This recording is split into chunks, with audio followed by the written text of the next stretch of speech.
Hello my friends, Amy Esther here, and we are on week 30 of my pregnancy. I'm so excited to be in the 30s, getting one step closer to meeting this sweet baby boy. If you've been watching my recent pregnancy updates, which by the way, if you haven't, I have a whole playlist. I will link it in the description below where you can see all my pregnancy updates I do on every single Friday, every week of my pregnancy.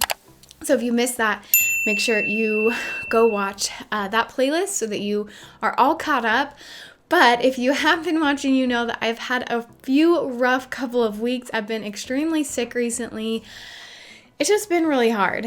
And I've been to doctors, and so far we haven't really had any huge things that have helped me, which is unfortunate. I was really hoping that this week's pregnancy update would be me telling you that I'm having huge improvements and things are getting better, but honestly, they're really not right now.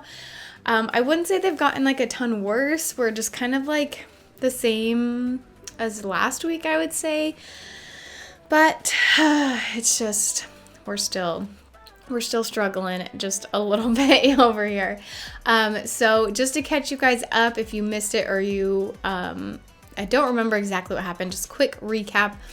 I had been getting really fatigued this pregnancy, and I also have several chronic illnesses, including POTS, Hashimoto's disease, fibromyalgia, lots of other things that cause fatigue and make me sick as is.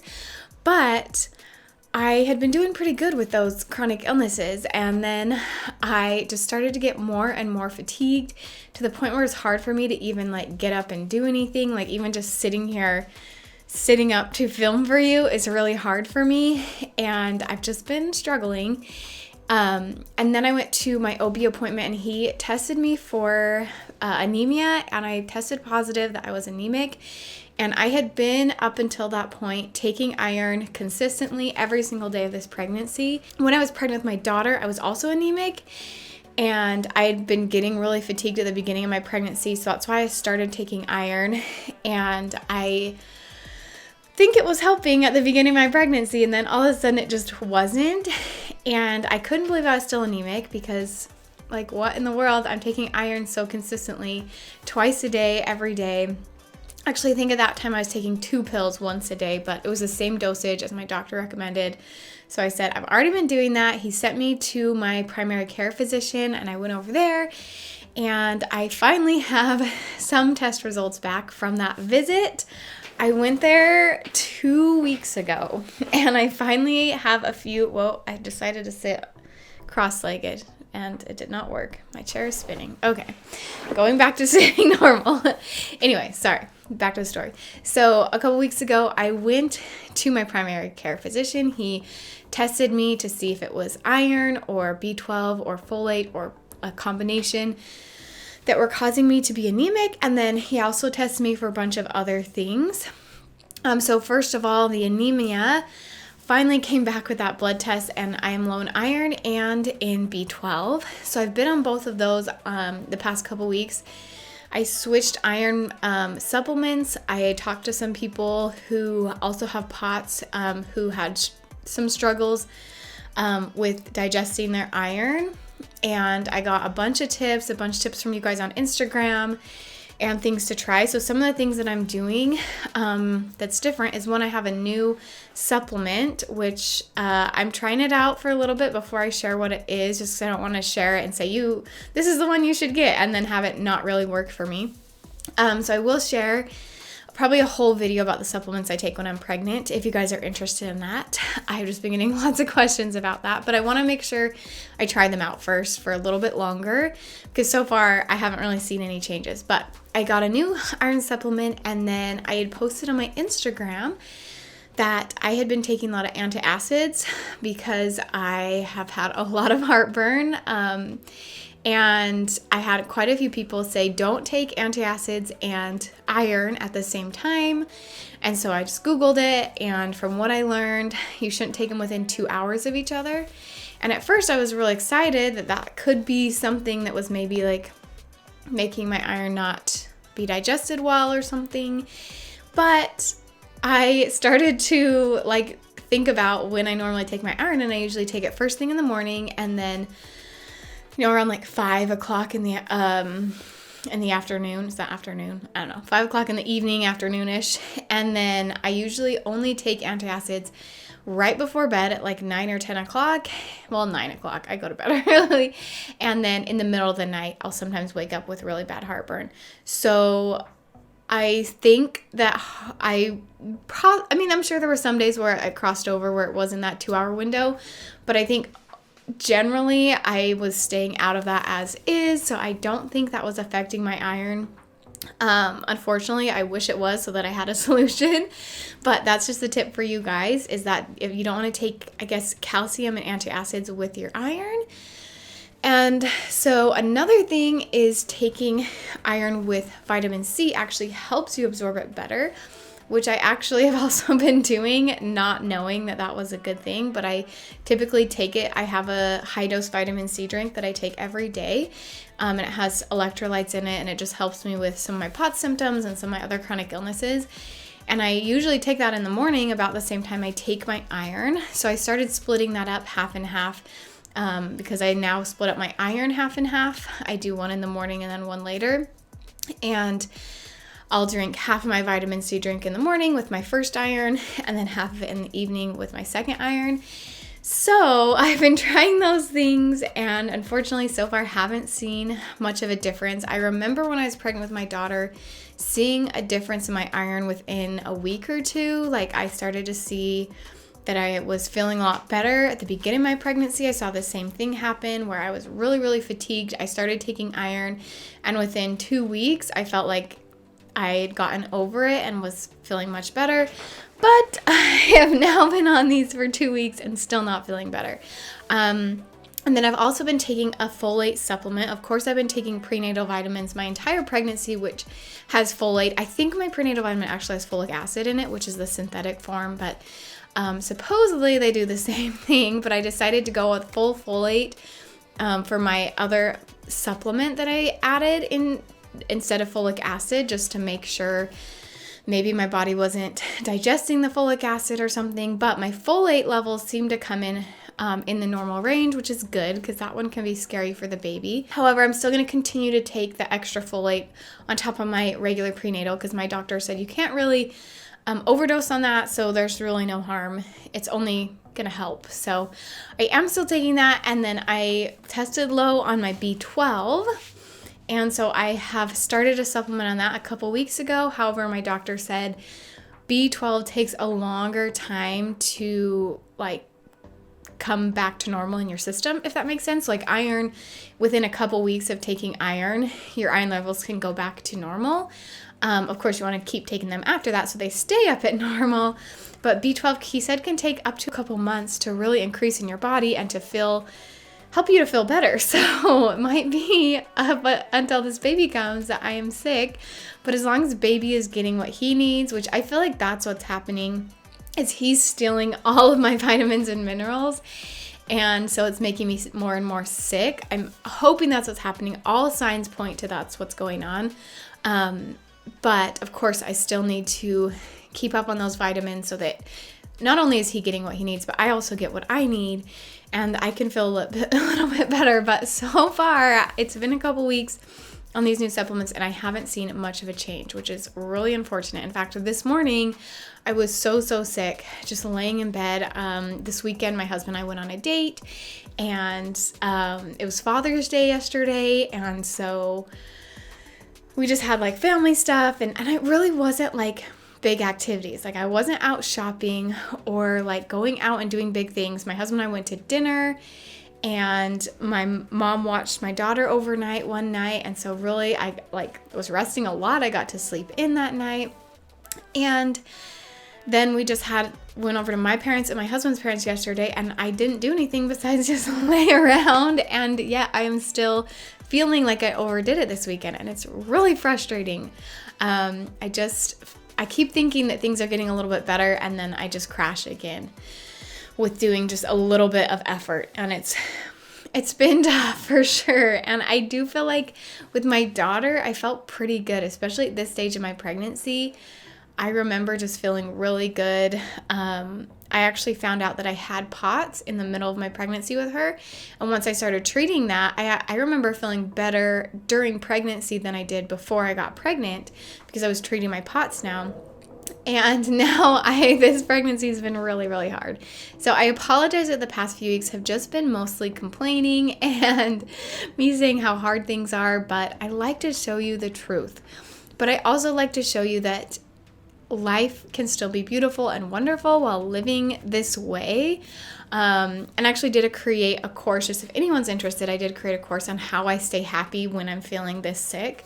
And I am, if you're watching this in real time, I'm kind of revamping some things. So stay tuned for an update coming because things are going to be changing over there a little bit. But I will still have a course for you to share with you how I stay happy when I feel this sick. But I really want to inspire you guys that you can be pregnant and that you can have children while living with chronic illness. And of course, there's other ways to have children than by being pregnant. But it's kind of frustrating when I want to show you like, yay, you can do it. And I'm just like complaining and like telling you how hard it is. But you know what? Real life. I want to be real. I want to be uplifting and positive, but I also want to be real with you. So that's the real truth. Okay, so anything new this week? First of all, weight gain. I'm at 149 pounds, which the past 2 weeks I was at 150. And so I stayed the same for 2 weeks. And this week I dropped a pound, which I'm not concerned about. And it doesn't really surprise me because I really have not had a big appetite. I don't know if it's the iron I'm taking or like what is making me just feel so nauseous and just not really have an appetite. I just never really want to eat anything. I have to, of course. If I don't eat, then I just get worse in my other symptoms. If I wasn't pregnant, I would have a really hard time eating. But apparently I'm gone down in weight just a little bit, so hopefully we can get that back to normal. Luckily, I feel like I've gained enough this pregnancy that I'm not too worried about losing 1 pound this week, but it's kind of weird because I just like kept going up and up and up, and then all of a sudden it just stayed the same and now it's dropping. So we'll see over the next few weeks. But I don't think I'm not eating enough. I think I am eating for the baby. I just haven't had a big appetite. It's super weird. With my daughter, I feel like I was just hungry all day, every day. I was just so hungry. So it's a little bit different. I have had a lot of gallbladder pain as well. I think we talked about that a couple weeks ago. Most likely getting my gallbladder taken out after this pregnancy, which I'm really excited about because I've had a lot of digestive issues for so long and had so many times where we almost took it out. We thought about it and then we didn't. And now I'm just like, okay, you know what? We just need to get it taken out because I don't think the side effects of not having gallbladder will be any worse than the stomach issues that I already have. So I feel like it can only help because I just always have a stomach ache no matter what with some of the other issues I have going on. Guys, I got a lot of problems, but I have had a lot of gallbladder pain this pregnancy. I'm having a lot of Braxton Hicks recently, where they're actually getting a little bit painful. Not painful where I think they're real contractions, but more painful than I remember with my daughter. I am having quite a few of those recently, so that's actually kind of exciting because that, tells me that we're getting towards the end of pregnancy. I don't at this point think that he's going to come early or anything, but I've definitely had a lot of Braxton Hicks contractions, and this baby has been kicking me like crazy. I tease my husband because my daughter is very active. She's like a little too active for her age. Like I go around other kids her age and she seems like way more active than them. Like always climbing on stuff. Like she already knows how to do a somersault and she's like 20 months old. My sister used to teach gymnastics. She's teaching her gymnastics like at 20 months old. She's very active, very active child and always jumping and running and just doing crazy things. I love it. Of course, I don't have a ton of energy right now, but it's okay. We're getting through it. But my little boy in my belly is so active as well. And I keep teasing my husband like, oh no, what are we going to do with 2 of these active babies? Because we were hoping like, oh, maybe this one will be really snuggly. And my daughter never snuggled. Even when she was a newborn, she never liked to lay down. In fact, even a month old, she liked to sit up all the time and like to just like see things. She was just not a snuggler ever. And now it's just like continuing. She's just like more and more active the older she gets. And this baby in my belly is crazy active. I swear he's like always awake, always kicking me. I mean, I'm sure he does sleep, but it just feels like he kicks me more than I remember being kicked with my daughter at this stage. And he's definitely very strong. He feels very, very strong at this point. And it's really exciting because he is at an age where, if heaven forbid, we don't want him to come early, of course. Not this early. This is way, way too early. But at this stage, I was looking up the stats, and there's like a 90% chance that the baby would live if it was born at this stage. Maybe it's even higher than that. I honestly don't remember the exact statistic, but it was extremely high, like higher than I would have expected. And it even said that there was only like a 5 to 10% chance of having lasting health problems from being born this early as well. So that just makes me feel good that just he is strong and healthy, and he's at an age where he could survive if he did come early. But just knowing that he is that active or that strong at this age is just really exciting. So if you are 30 weeks, just know that you are at the point where you don't want to have the baby at this stage. He'll definitely be like in the NICU and have some, probably feeding tube and all of that to start out his life, which we don't want. But if it did happen, they would be totally fine. And it's just exciting. I think that's everything I have for you this week. Mostly just same old, always sick all the time. Just very fatigued, very tired. Lots of pain in the belly area. Belly's getting very, very big. But I'm just so grateful to be pregnant with this sweet baby boy. And I will keep you guys updated as hopefully some of my other tests come in. Oh, I forgot to mention that. That was brain fog, pregnancy brain over here. Forgot to mention that I had some other testing done besides just the blood work that I told you about, and actually had a urine test where they had to test how much urine I went in 24 hours. I had this giant jug of urine. It was so gross. And I actually filled up 1.5 of those. So I had to end up going back to the doctor, getting a second one. My doctor said that is definitely not normal to pee that much in 24 hours. A normal is about half of one jug, and I did 1.5. So I did about 3 times what is normal. So anyways, my doctor sent that into the lab, and they tested the wrong thing that he had asked for. And so he is working with them to try to get the right things tested. So we actually don't have results of that, but he said most likely he'd be sending me to an endocrinologist to get some things tested over there, because he is a little worried that I'm just peeing too much, and we're worried that that is what's causing me not to absorb all of the nutrients that I'm taking, is that it's just all coming out every time. So anyways, I totally forgot about that part. Sorry. Brain fog, pregnancy brain is so real, you guys. Anyway, I think that's everything. I will try to update you on the rest of those tests. Hopefully they will come in this week. But I'm just going to keep resting and making it day by day through this pregnancy. Hope you guys enjoyed week 30. We are in the 30s, so close to meeting baby boy, and I will see you guys next week.